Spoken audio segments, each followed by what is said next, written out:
Tate, is this a debrief on the season just past, international-wise? Yeah, I guess for us it's a bit of a thing we started to do last year, and we've done it in years past, but we kind of closed the chapter and then we look forward. So spent a little bit of time yesterday debriefing the season that was, the positives we took from that, and the areas of growth that we really need to work on, which we kind of discovered towards the back end of the year. And and a little bit of testing sprinkled in that here and there. So the boys just finished their Bronco, and they're all looking pretty good. A lot of people are really excited for what lies ahead for this group. Go the full 80? Is that the mantra that came out of the meetings? It was one of the mantras. Yeah, I mean, to be competitive on the international stage, you can't just play for 40 minutes. We just didn't put enough. We didn't put enough time together to get to win those little battles across the trip, and across the whole year. We got lucky a couple of times last year where we left our run pretty late, in a couple of moments that we should have won towards the back end of the trip that really hurt us. So we've spoken a little bit about obviously the high ball area, just being consistent in our set piece and just little stuff like that.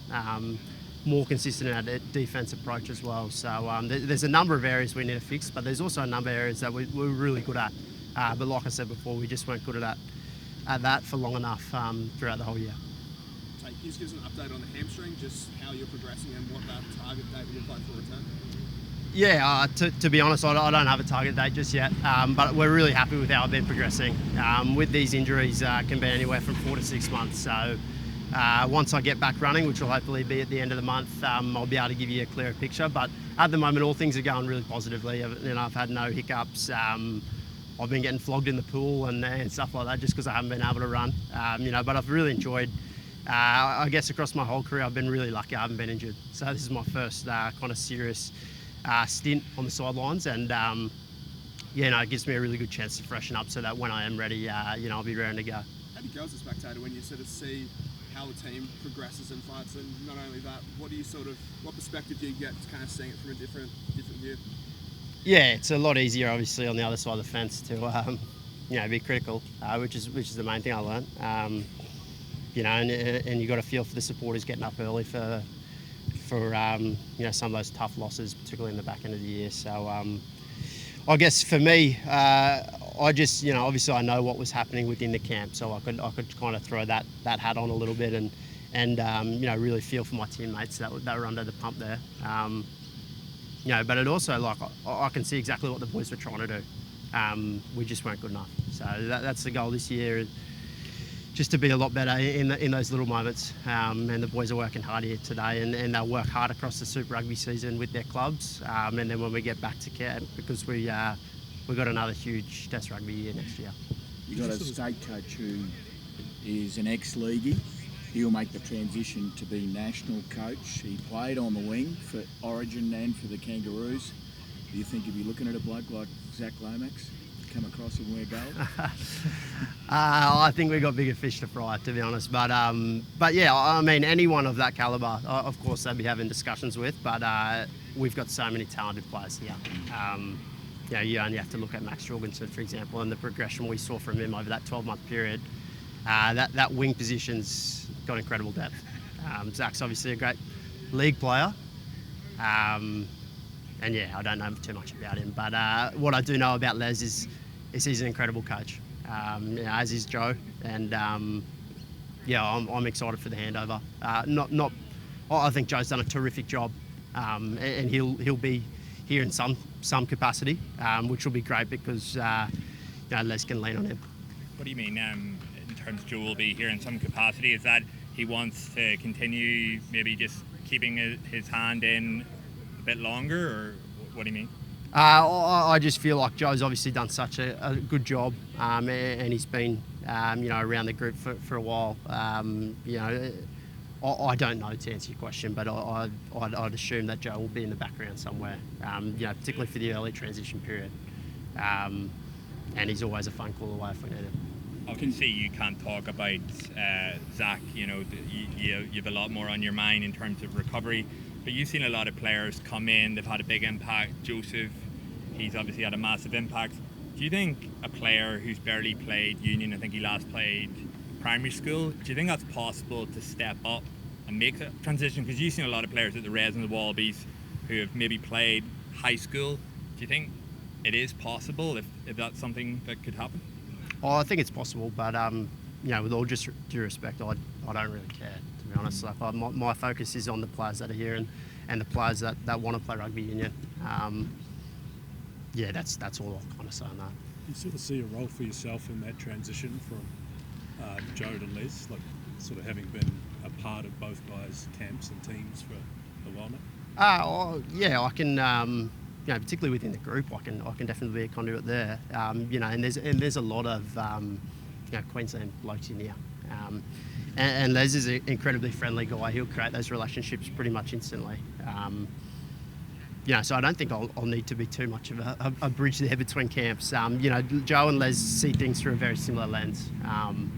So I think the transition will be seamless. But 100% I can be there from a broader sense within the group to kind of lend a hand in that and just kind of explain what Les is like as a coach and what he sees as his DNA, really. What do you see as you've got such a great perspective of working with Joe, working with Les.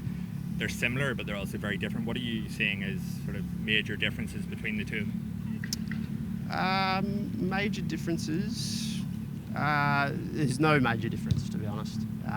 Like I said before, they're very similar in the way they approach the game. Les maybe lost to roll the dice a little bit more, as you saw from some of our Super Rugby season, but whether he takes that approach into a Test Rugby arena, you're never quite sure because of how different the games are. So, but in terms of their overall philosophy, I'd say that they're pretty similar, to be honest.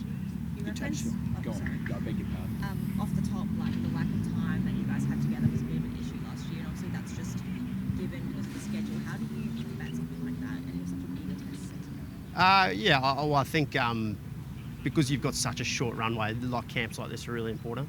And that's been the major belief behind why we have camps, before we go back to our Super Rugby clubs. So a camp like this where we can get on the same page, we can successfully close the page like I said before, and really look forward. Camps like this, touch points throughout the year with the coaches, and then depending on when your Super Rugby team exits Super Rugby, like how quickly you can reintegrate those players into this program, I think are the keys, and I think the coaches have done a great job of doing that so far. You touched on DNA before. There's been headlines when you've had great games for the Reds and the Wallabies of darting is in his DNA. Has the hamstring injury sort of forced you to reassess the style you play, or are you determined to come back as the same sort of player? No, because I didn't do it darting. I did it cleaning out. So you might see me in, some less rucks. But no, I haven't even thought about that, to be honest. I'm feeling really good at the moment. If I tried to change how I play, I wouldn't be here. So, I'll stick to my strengths and, still got a bit of time to assess how I'm going to play when I come back. But I've learned a lot from being off the field and, I'm feeling refreshed. Yeah, You played a bit on the wing as well. What did you learn out there for the minutes you were out wide there? I feel like it's a lot easier than halfback. But no, it was enjoyable. Coming from a background where I wasn't always a halfback, I played in multiple positions growing up, played a bit of the sevens. So I felt pretty free out there, to be honest. You don't have to be always kind of ruck watching or thinking about getting to that ruck. You can get your breath back and then really put in efforts when you do touch the ball. I didn't touch the ball very often, but when I did, I tried to make it count. So it's a part of my game. Brad Thorne used to chuck me on the wing at the end of Reds games sometimes, and Les hasn't used that yet, but we'll see throughout this year how it goes. We've seen, obviously, in World Rugby, the bench, England, they showed it against the Wallabies, just how important it is. I know you'll say that you're happy to play wherever you're picked for the Wallabies, it's an honour. But is there a preference for you in terms of starting, or we know how world class you are off the bench? Is it? Every player, I'm assuming, wants to start, or where are you at? I think every player tries to get a smaller number on their back, really. But for me, like something I really tried to do last year was embrace that role. Like you said, the game's changing so much, where that last 20 minutes is sometimes the most important 20 minutes, and You know, it's a role I really enjoyed coming on. There was fatigue across the pitch. There's fatigue across the pitch, and I could really just you know, wreak a little bit of havoc there and play my natural game. You know, try and increase the tempo of the game, and you know, try and bring the guys that come on the bench with me really to make a difference. And you know, I felt like we tried to do that, and whoever's in that position, that's the role now. You're not just, you know, plugging a hole. You're there to actually change the game and make a difference. So yeah, I mean, of course I'd want to start a little bit more, probably, to be honest. But you know, I'm loving playing for the gold jersey, and again, my journey starts again. I got to earn that spot. You know, it's not to say I'll be here in 6 months. You know, I got to chuck that maroon jersey on and play bloody well as well. Just final question from me, Joe Smith. It's obviously the handover. He's got a huge buy-in from the players. I'm assuming that it's the same Joe Smith. He's come back fired up, huge energy, huge detail. Yeah, you don't get too much variation in Joe, you know, and that's great for us because he brings that energy, he brings that detail. Yeah, and he's real surgical with his approach, which is awesome for us. So yeah, we've loved you know, the last 2 days under him again, and we'll be looking. Obviously, we'll have a bit of time away from him, but we'll be looking to gear up again when we get back to camp with Joe, and send him off on a really good note as well. Tate, you have about 40 guys here. Best part of a dozen or so guys playing overseas who were used by Wallabies in 25. Do you feel this is the most competitive, like in terms of depth-wise, it's been for positions since you've sort of been a regular member of this Wallabies team? Yeah, I think we're definitely moving in the right direction. I think depth's obviously been something we've spoken about for a while, and yeah, we're probably not where we want to be in terms of that area, but it's something we're definitely developing. You've seen a countless number of young guys that are coming in. Someone like Tom Hooper, for example, how good did he play last year based off, and he probably wasn't in the picture post World Cup. You know, so that's just an example of guys we're trying to develop. He's obviously overseas in Exeter at the moment, playing really, really well. And who knows if they'll bring him back or not. But you know, guys in Australia as well. 4 Super Rugby clubs, all competitive. They've all signed some really good players this year across the board. You know, so I think it's going to be another great year in terms of developing those players, and hopefully we can translate some of that success we're getting in Super Rugby, you know, into the Wallabies jersey. Thanks so much for your time. Thank you. Cheers. Cheers.